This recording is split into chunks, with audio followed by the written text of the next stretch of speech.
প্রিয় শিক্ষার্থী বন্ধুরা, তোমরা কি বলতে পারো ইংরেজিতে কোয়েশ্চেন কত ধরনের হয়? আর how many kinds of question in English? 2, 3, or 4. If your answer is 2 or 3, you are wrong. Actually, there are 4 kinds of question in English. আর সেগুলো হচ্ছে in number 1, general or yes no question, number 2, WH question, number 3, choice question, and finally, disjunctive or tag question. আজকের এই ভিডিওটি মূলত tag কোয়েশনের উপর। ইনশাল্লাহ এই ভিডিওটি দেখার পর তোমরা খুব সহজে ট্যাগ কোয়েশন নিয়ে সকল কোয়েশনের আনসার করতে পারবে। সো আর দেরি না করে আমরা মেন টপিকে চলে যাই।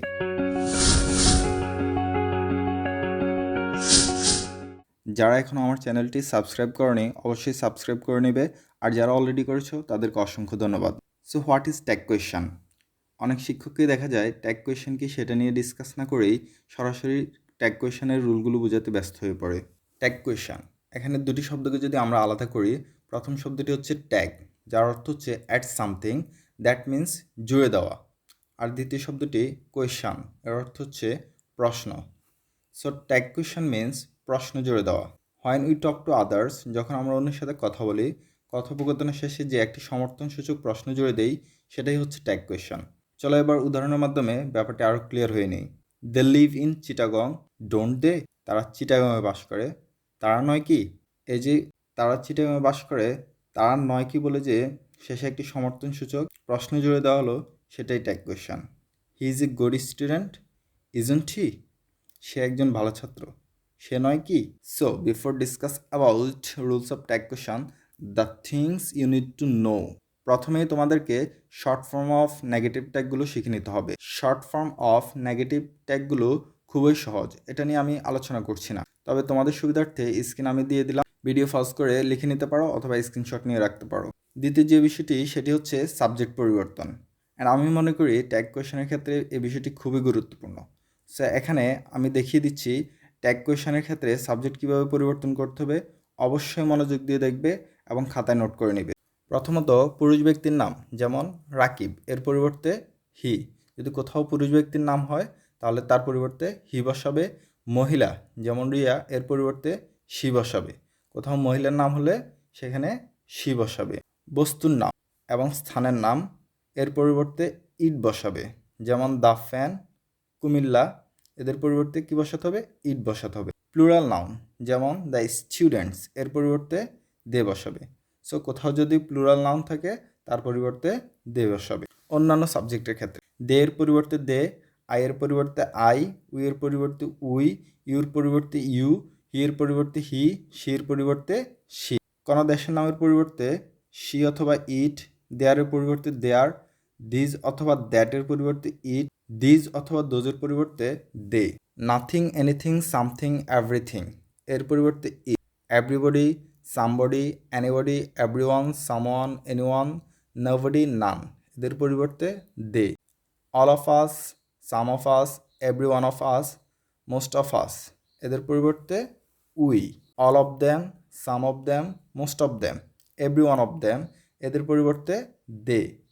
All of you, some of you, none of you, most of you, every one of you, এর পরিবর্তে U. Economics, physics, mathematics, politics, news, gallows ইত্যাদি শব্দগুলো দেখতে প্লুরাল মনে হলো, মূলত শব্দগুলো সিঙ্গুলার, সুতরাং এদের পরিবর্তে ইট বসাবে।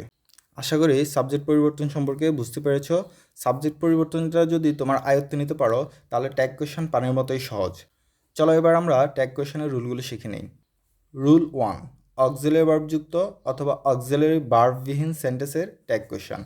কোনো সেন্টেন্সে যদি অক্সিলারি ভার্ব থাকে অথবা যদি অক্সিলারি ভার্ব না থাকে তবে ট্যাগ কোয়েশনটি নিচের নিয়মে করবে। প্রথমত সেন্টেন্সটিকে অপরিবর্তিত অবস্থায় বসাবে, প্লাস কমা দিবে।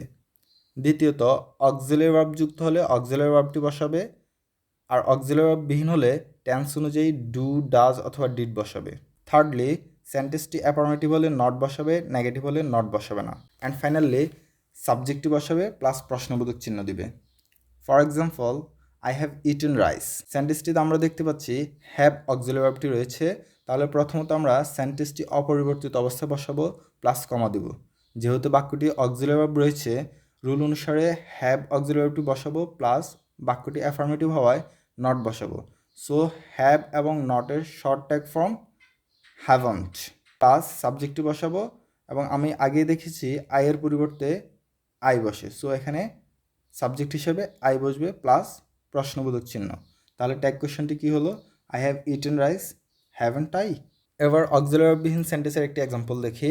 হি প্লেস ফুটবল, এ বাক্যটিতে অক্সিলারি ভার্ব নেই, সো রুল অনুসারে সেন্টেন্সটিকে অপরিবর্তিত অবস্থা বসাবে প্লাস কমা দিবে। এবার টেন্স অনুযায়ী ডু, ডাজ অথবা ডিড বসাতে হবে। যেহেতু বাক্যটি প্রেজেন্ট টেন্সে আছে এবং সাবজেক্ট থার্ড পারসন সিঙ্গুলার, এখানে ডাজ বসবে এবং অ্যাফার্মেটিভ হওয়ায় নট বসবে। ডাজ এবং নটের শর্ট ট্যাগ ফর্ম ডাজন্ট বসাবে এবং সাবজেক্ট বসাবে এবং শেষে একটি প্রশ্নবোধক চিহ্ন দিবে। তাহলে ট্যাগ কোয়েশ্চনটি কী হলো? হি plays football, doesn't he? Rule ওয়ানের আরেকটি ব্যতিক্রম নিয়ম রয়েছে, সেটি হচ্ছে কোনো সেন্টেন্সে যদি হ্যাভ, হ্যাজ, হ্যাড এর পর মেন ভার্ব না থাকে, তবে তুমি হ্যাভ, হ্যাজ, হ্যাডকে অক্সিলারি হিসেবে ট্যাগ কোয়েশ্চন বসাতে পারো অথবা টেন্স অনুযায়ী ডু, ডিড, ডাজ বসিয়েও ট্যাগ কোয়েশ্চন করতে পারো। For example, I have a fan, don't I? I have a fan, haven't I? প্রথম উদাহরণটিতে আমরা টেন্স অনুযায়ী ডু বসিয়ে ট্যাগ কোয়েশ্চন করেছি এবং দ্বিতীয় উদাহরণটিতে হ্যাভকে অক্সিলারি ভার্ব ধরে ট্যাগ কোয়েশ্চন করেছি। এক্সক্লেমেটরি সেন্টেন্সের ট্যাগ কোয়েশ্চন। এক্সক্লেমেটরি সেন্টেন্সের সাবজেক্ট সাধারণত বাক্যের মাঝে অথবা শেষে থাকে। বাক্যের সাবজেক্টটি খুঁজে বের করে রুল ওয়ান অনুসারেই ট্যাগ কোয়েশ্চন করতে হবে। For example, how sweetly the bird sings, এ বাক্যটিতে সাবজেক্টটি হচ্ছে দ্য বার্ড, যা সেন্টেন্সের মাঝে রয়েছে এবং সেন্টেন্সটিতে অক্সিলারি ভার্ব নেই।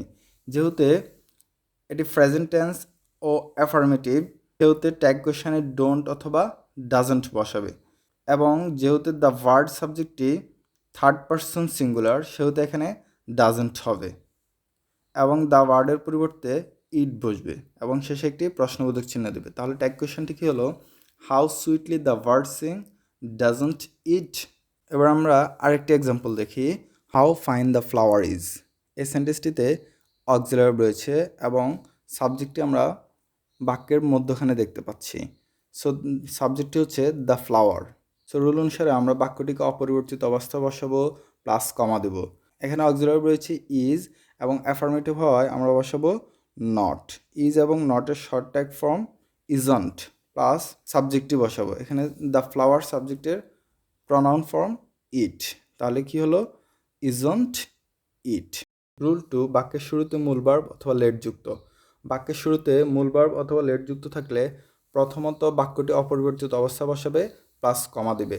সেকেন্ডলি, সেন্টেন্সটিতে অনুরোধ বুঝালে অন্ট ইউ, আদেশ বুঝালে উইল ইউ, নিষেধ বুঝালে কান্ট ইউ এবং শেষে একটি প্রশ্নবোধক চিহ্ন দিয়ে দিবে। For example, don't tell A lie.